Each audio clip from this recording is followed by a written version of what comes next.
Okay, you know who I am. Okay, I've been on this show a number of times, and I usually give you a little bit of information about how things are going, and I try not to get too much sucked into, complain, complain, complain. So I was trying to explain to somebody something about this law of attraction, law of vibration, because they always say get your vibration out of your ass. So what does it really mean? Does it mean like you're not going to get lucky in the men's room anymore? No, we're not going to play any more sexual innuendos. We're not going to talk about the way things are portrayed in porno movies. We're not going to talk about the way things actually are these days. It's like totally sanitized versions of really bad porno movies. In other words, no one even flirts anymore.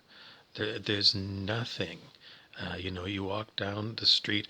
I watched a video on YouTube yesterday about a tourist walking down Hollywood and Vine in like Los Angeles and Hollywood area that what used to be known as like an edgy place, and it was not at all edgy, not at all. It was a boring tourist trap, and they didn't even have like good American pizza by the slice, and a Schlitz beer kind of place. Like it just was like, and that should be like, or one on the corner, where it's like a buck a slice kind of stuff, and it's hot right out of the oven. It's really cheesy.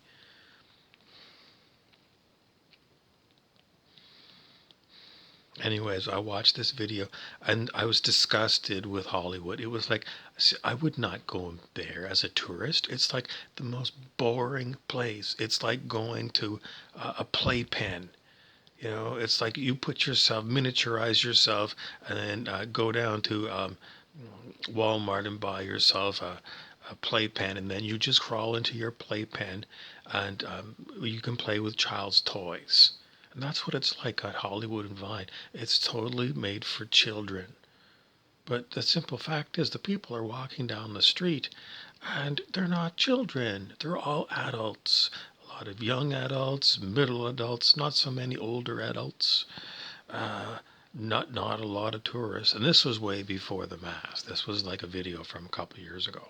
So no, it isn't changing that fast. I mean, nothing's changing these days. But the whole point was is that Hollywood people were just walking down the street in shorts and very expensive but very large feet making sneakers. It's like you've already got a size 12 foot, and then you put this sneaker on and you look like you're size 13. And you just see these people walking with these big feet walking down. I don't know if it was Hollywood or Vine, but one of those streets right in there. And it was like no one, they weren't even looking at their phones. They were just like zombies. It's like you people, I don't know. Let's go back to, when would that have, 1920s. 1920s in Los Angeles, people got it on. In the 1970s, people were sexy. They would dress sexy. They would walk sexy. They'd shake their ass. People would sometimes dress like cross dressing. RuPaul, but way back in the day. And these people were making out. They were kissing in the bushes. Like they were basically being romantic in public, and they were being like racy, and they were having so much fun. But the people today in Hollywood and Vine, well, no, it's like going to Disneyland where you're supervised all the time. You never did get out of the playpen. You always had mommy or daddy or your older sister watching you from outside the playpen. And if you stood up against the side of the playpen, they would say, no, no, no, don't get out of the playpen. No, no, no. So that's the way it is. in a surveillance state, but it's not the surveillance that is making people act this way. The people have become cunning.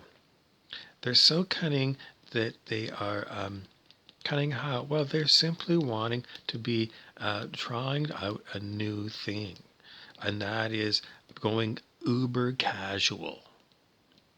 Now, in the 1920s, if you walked down Hollywood and Vine, you would be dressed in a Brooks Brothers two-piece suit with a white shirt and a tie and a fedora like this. You'd have on a nice pair of slacks, you'd have on socks, and you'd have on a nice preppy kind of shoe. Not really hush puppy, more like a topsider, kind of like boat shoes. So you could, anyways, as a side, like you don't want to wear those boat shoes on boats. But they did in those days because they didn't scratch, apparently. But the tread pattern on those boat shoes is horrible. If they get wet, they have no tread whatsoever. You're going to go flying into the ocean. So don't wear, anyways. And if they get wet, the leather, it's a dyed leather, like an orange brown dye, and that just goes right through and gets on your skin. So, yeah, you don't want that. Okay, we were just talking more and more about Hollywood and Vine. And then what I did is I went to the next video I wanted to look up was Carnaby Street in London, England, United Kingdom, Great Britain.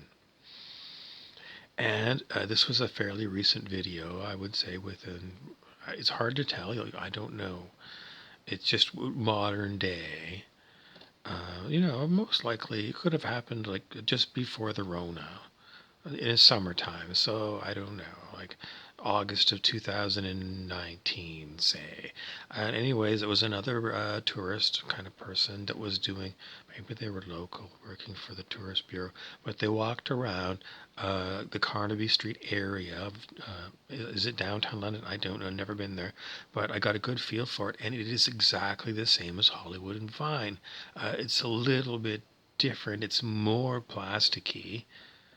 The whole place is like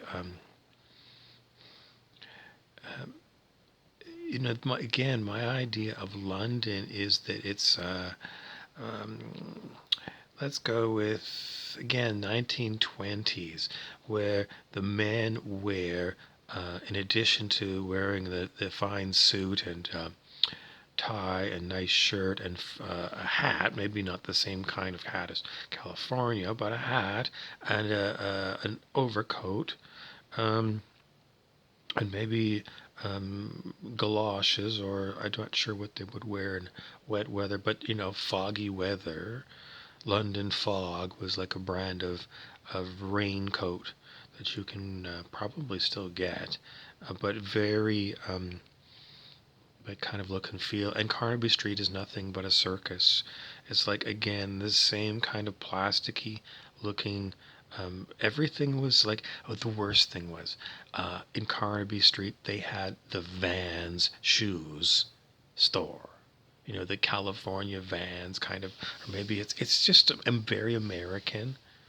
And here it is downtown London, and you're going to have Vans is not authentic to Carnaby Street. Carnaby Street should not have a store of shit from some other place. It should be totally local to Carnaby Street. So this is too cookie cutter, and it's weird, and the people again are dressed way too casual. Nobody was dressed up even what we would call business casual. They were all looking like slobs. Really slovenly, slobby people. They're not sexy in Carnaby Street.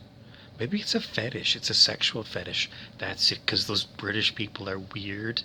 They're really weird. I mean, they've got like Benny Hill. It's like, how do you get Benny Hill? You just have to watch a lot of Benny Hill. And that other, some of the other characters that he has in his skits. It's like Doctor Who. I mean, the lowest budget TV show ever. But it's very intellectual and people will follow it. Coronation Street. When I was in school, we used to watch Coronation Street. It was like everyone would come and watch. Now, one of the roommates was from Liverpool in the United Kingdom, so there was a bit of a connection there. But we loved that show. But it was just silly things. Um, anyway, Carnaby Street didn't have any feel of like uh, uh, stonework. I wanted to see all like these old buildings, like these old buildings that were, I don't know, built in the like at least the 1800s. Some of them maybe 1900s, like the British London Museum, the British Museum. It must have been made out of stone. And this place on Carnaby Street, it was all plastic. It was horrible. It looked like a really cheap mall, full of dollars. But then I saw them. They show us some of the prices for like a lunch. Oh my God, the prices were so expensive. It's like they're catering to Prince Andrew. He's the only one that could afford. But all these young people were like buying stuff, and I'm going, shit. On what they pay me to deliver newspapers, I could save up for 85 years to spend a weekend on Carnaby Street because it's so flippin' expensive. So I ain't going to Carnaby Street. And I got to see it. There's another video about the British Museum because I'm a real fan of that Night at the Museum 2 movie. Not so much 1, 2, because I was I was an extra in at Night in the Museum 2. And I don't even know if I'm on camera, but I was there. And I have to go back and be Trey again.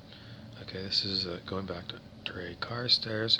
And we want to tell you, no, I guess we're done. Trey's gone. Okay, that's it. And thanks for watching.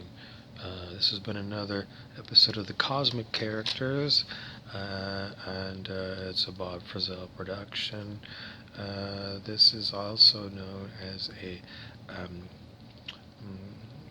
this guy here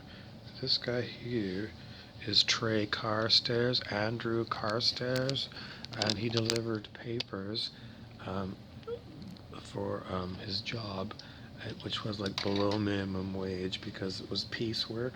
And one time he was telling us that he used to bring a Mickey along with a Mickey of like vodka, so he would deliver papers and he'd take a sip of the vodka to keep him going. So he seemed to have this problem about being very poor, and then he got a different job, and it was like a temp job, and he was working someplace as a temp, like a temp receptionist or something, and this guy came in, and they had one of those, you pay like $1.50 and you get like a Fresca or a Pepsi out of it, one of those pop machines. So this guy was filling the pop machine, and he was like making like a pass at Trey Carstairs, and Trey Carstairs had never been made a pass at by a man before. So he was like, at first he was totally like, no, dude, I mean, that's not me, no. And then later on, like long after he'd left the office, he was back at he was sitting in his little tiny apartment, and he looked around and there was nothing going on. So he just put on some music, some quiet music, and he lay back and he closed his eyes, and then came back to him was this guy out of the blue. He hadn't thought of this guy since that time he was in that office, and out of the blue, this guy came back into his head, and he started to wonder, like, what is it like? The universe is saying that I'm too conservative, that I'd never consider like going out on a date with a person of the same gender, kind of thing. And that was like, then I started like, it was just anyways, I didn't want to think about it. I didn't know, it was simply like this weird thought from left field. And then I was thinking, like, maybe the next time, like if I get called back to that office and this guy's there again, maybe I would try and be more friendly with this person and not like shoot them right down, but because I kind of felt like that was like me just like going no. As an actor, like that's really bad to just go no. That's really bad because then you just it's so cheap, everybody can do no. But for you as an actor to become known as somebody, if you're going to do no, you better make sure you do no in a novel way. And we're sick of novel, after novel, coronavirus, we never want to hear the word novel again. Novel is like swastika. I'm sorry, you can never renovate swastika from Nazi. You can't say that the Hindus, well, they did have it like thousands of years before. Never mind, you can never use that symbol again. It is contaminated by atrocities.